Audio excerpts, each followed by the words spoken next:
Hey, I'm Rob with Nelson. How's it going? And we're at the YouTube space at Fuji Rock. And we're very honored to have a guy with us, a guy called Gerald. Hey, Gerald, how you doing, man? Morning, evening, afternoon. Good afternoon, whatever it is for you. Yeah. I mean, it's been crazy so far. Yeah. Nice. Can you give us a short introduction about yourself? Hi, my name is a guy called Gerald.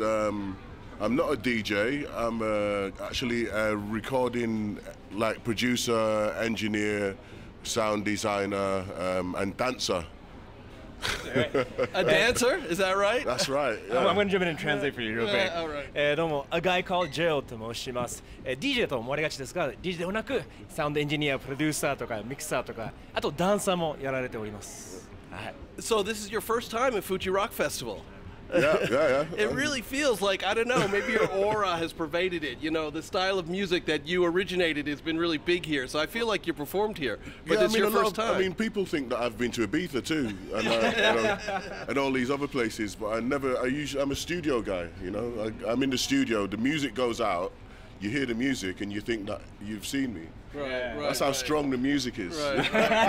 That's testament to your skill. 意外とguy called Gerald は実はね、初めてフジロック、もうこんなすごいいろんなアーティストに影響を与えてるのに初めてということで意外ですね。でも彼は本当にスタジオの中で採用することが多いので、なかなかこういう出ることがあんまないですね。That's amazing. So first of all, we'll just get your initial impressions of Fuji Rock since it's your first time. Absolutely amazing. Yeah. I can't believe it.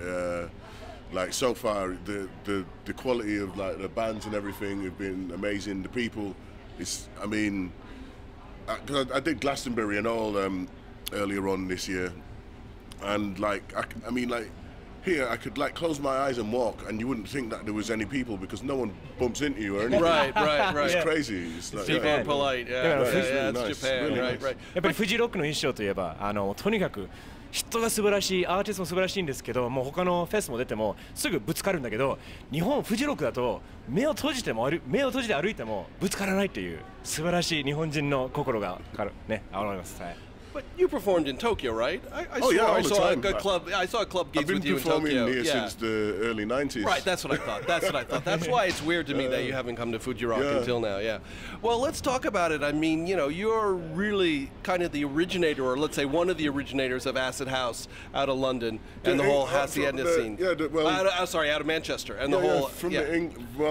It's a kind of strange story because I kind of had the same kind of machinery that the 303 and the 808 and all that ran about the same time as the guys in Chicago. Right. So I'm talking about 85, 86, 87. So I started producing my stuff really early. I was kind of just in my late teens, early 20s.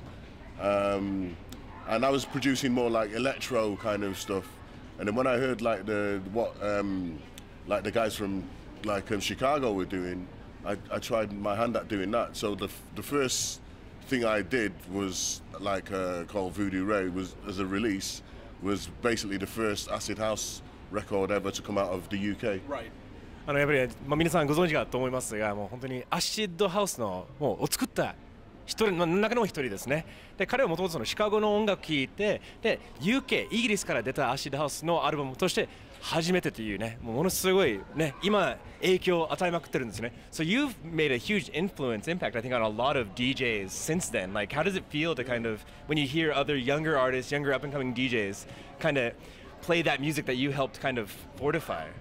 I think it's amazing. I actually love listening to new styles of music that are coming up, or you know what I mean. And sometimes I do tutorials where I try and teach some of the stuff that I know, just so that that we keep a little bit of a root in the system. You know what I mean? And I mean it's really satisfying for me to hear new music from young producers. Yeah. Sure.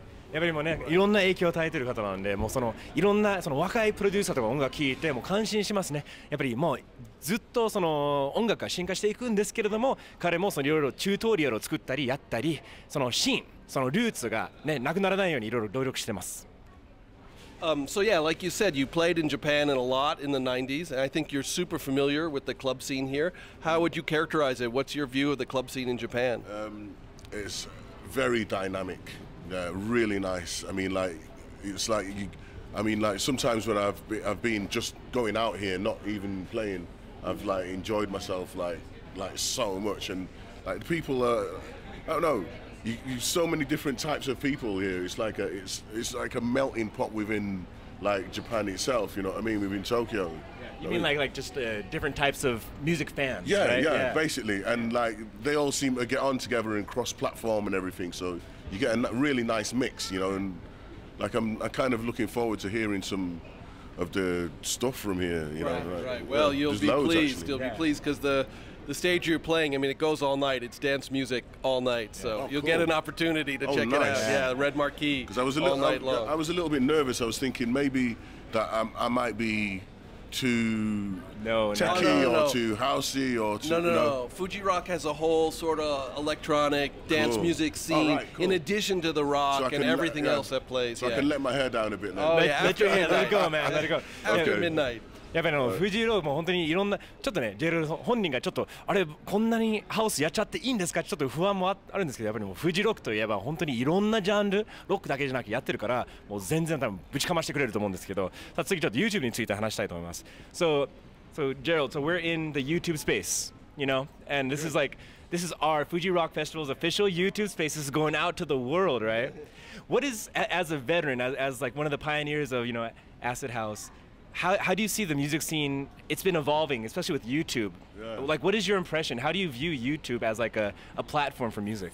I view it as it's like a library now. You know, I mean, like I've found music that I mean I thought only like I knew, or you know what I mean, and I'd look and I can from there it's like an index. You can find traces of other stuff. It's so cool. I can.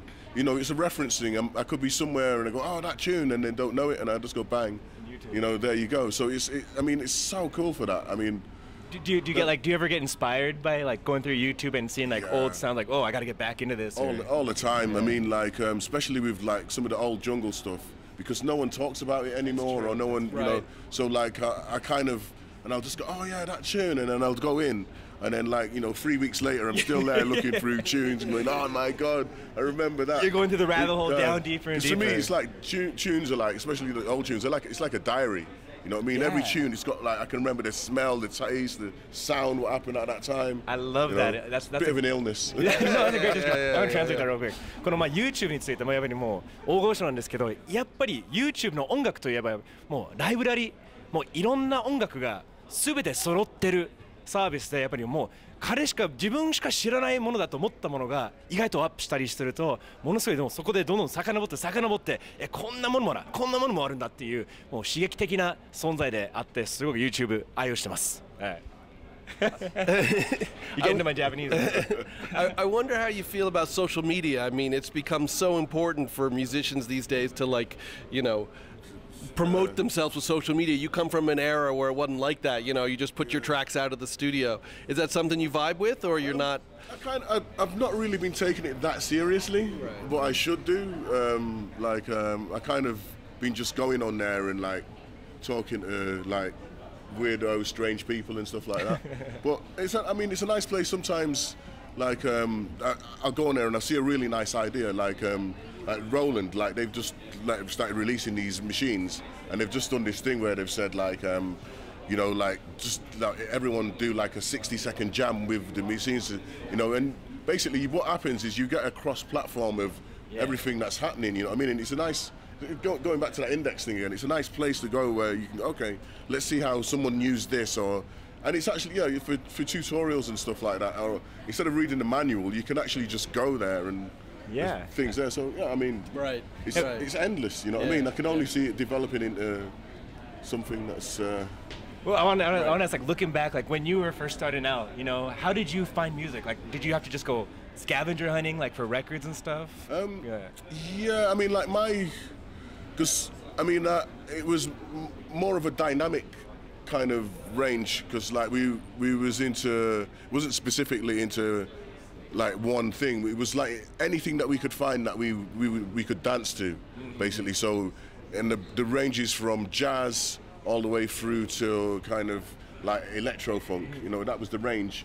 And like, so, I mean, there was no proper index, or there was no way to kind of look for, you know, you had to kind of know a little bit. So you'd find a lead from someone, or you'd hear something on the radio, and then you would write it down. There's this DJ called Greg Wilson, who was DJing in Manchester, like when I was growing up, and he used to actually have a list of his records photocopied, photostated, I think they used to call it back in the day. And like basically you'd go up to him and he would ask, what was that tune? And he would give you a list of tracks, and you could then go with that list of tracks to the record shop, and you go, I want that. It's a little analog version of just like going. It was it was like 結構ソーシャルメディアの話したんですけど、やっぱりそのソーシャルメディア、YouTube もそうだけど、もうインデックスいろんなジャンルがもう揃ってるサービスなんで、どんなものも見つけられる中で、しかもいろんなアーティストが同じものを使ってちょっといろんなジャンルも作れるから、ものすごい刺激的な存在でもあるんですね。So maybe just a quick question. I mean, how do you feel about festival culture? Because you come from the the dance music background, so it's been really crucial to support it. How do you feel about it? I love it. I love it. I mean, it's a chance for everyone to kind of get out. It's not just being like in a club or which is like kind of usually just your inner friends or friends of friends. It's like basically being out into a bigger space with usually different types of music, and people can then listen and kind of cross-platform. You can hear stuff that you wouldn't usually hear, and it's like, I think the influences come from all over the place. But like, and if it's an open air thing, it's it's really everyone's got this. And it's hard to explain. It's like, you got to be here. You got to experience it. It's like the difference between like having a barbecue and cooking in the house. You know what I mean? It's フェスについて聞いたんですけど、やっぱりもうクラブだと本当に自分の身内しか集まらないっていうのはあるんですけど、やっぱりフェスだとオープンエアだし、いろんなアーティスト、いろんな音楽も聴けて、もう素晴らしい場所ですね。Alright, so finally we're running out of time, Gerald. We want to do a little word association. Okay. So first thing that comes to your mind, we're gonna just say a blurt word, it out. Pop it out.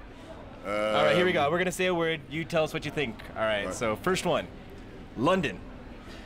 Burgers. Hamburger. Nice. Okay. All right, Japan. Rain. Ame. All right. Electronic. Otaku. Hacienda. Classic. Classic. Hacienda. Summer. Breeze. Breeze. Soyokaze. And lastly, Fuji Rock Festival. A great.